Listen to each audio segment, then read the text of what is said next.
Have you ever ate a vanilla ice cream and thought, I want to smell like that? Hello everyone, welcome to my quest on making an all-natural vanilla soap. It's all starting with this interesting essential oil called Balsam of Peru. Being a person who was once living with someone who was just obsessed with honey and vanilla scents got me really thinking of an all-natural vanilla version instead. Balsam of Peru, or Miraxylon balsamum, is a tree that is native to the country of El Salvador within Central America.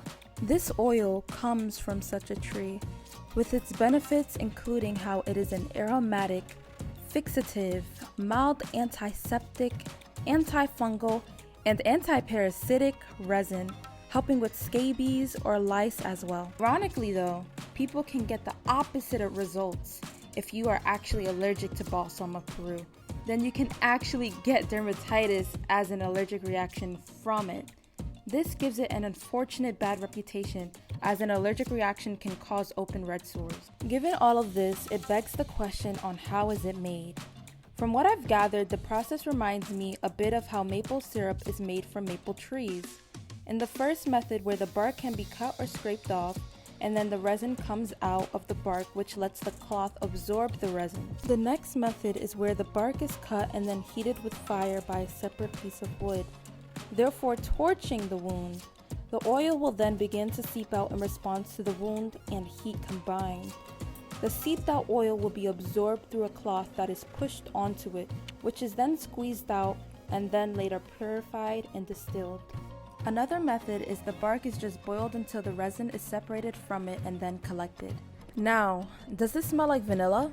Its consistency is thicker than water but thinner than castor oil, with a deep vanilla sensual aroma to it that reminds me of the muskiness some other resins or colognes harbor as well. And oddly enough, it also smells of Coca-Cola. The Balsam of Peru is said to be a natural flavoring agent in Coca-Cola, which is unsurprising given vanilla is a popular taste in America. So in a sense, we are drinking tree blood. It was said a Switzerland woman with a Balsam of Peru allergy had a reaction when in contact with her boyfriend. He drank large amounts of Coca-Cola before interacting with her, as said in a study. So balsam seems to be like how garlic acts. When you consume lots of it, it may seep out of your body in the form of bodily fluids from your breath or sweat. Balsam of Peru doesn't only smell like musky vanilla. The scent also has a spice to it that reminds me of cinnamon and amber, even slightly like liquor. It's warm and honey-like as well and seems to linger from afar if you put it on your wrist. It is very refreshing and does smell like something of a hand cream as well.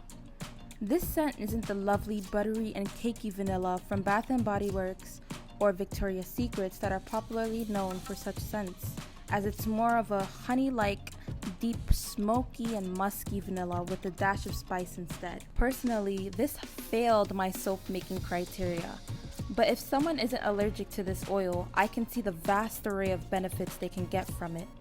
But given some legal restrictions of this essential oil in 1982 by the International Fragrance Association from it being an allergen, makes me uncomfortable to use this ingredient, as there's a lot of publicity regarding how it is an allergen, which is negative, and it is more expensive than the synthetic unnatural vanilla fragrances commonly used. It doesn't smell like commercially known vanilla we often see, and its harvesting practices are currently under scrutiny by the masses. And that is the end of my video. I hope you all are having a wonderful Lent, and thank you so much for watching. And like and subscribe if you want to see more of this type of content. Have a lovely day or night regarding where you are. Take care everyone. Bye-bye.